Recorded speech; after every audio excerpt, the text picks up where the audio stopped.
ఖమ్మం జిల్లాలో యువజన ఉత్సవాలు అంగరంగ వైభవంగా నిర్వహించారు. స్వామి వివేకానంద జయంతిని పురస్కరించుకుని ఆయన చిత్రపటానికి పూలమాలలు వేసి ఘన నివాళులర్పించారు. ఉత్సవాల్లో భాగంగా అన్నమాచార్య కీర్తనలు, కోలాటం, వివిధ సాంస్కృతిక సంప్రదాయ నృత్యాలు ఆద్యంతం రక్తి కట్టించాయి.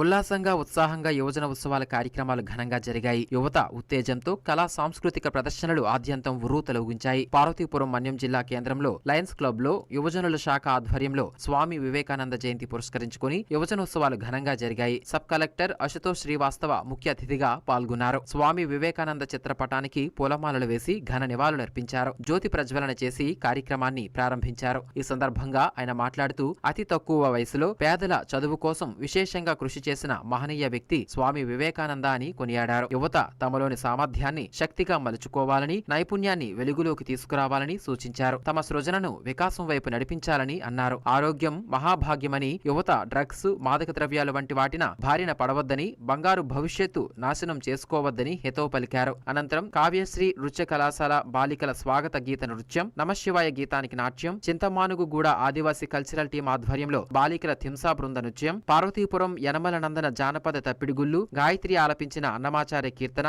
కోలాటం, వివిధ సాంస్కృతిక సంప్రదాయ నృత్యాలు అందరినీ అలరించాయి. అనంతరం కళాకారులకు జ్ఞాపికలను, ధ్రువపత్రాలను సబ్ కలెక్టర్ చేతుల మీదుగా అందించారు.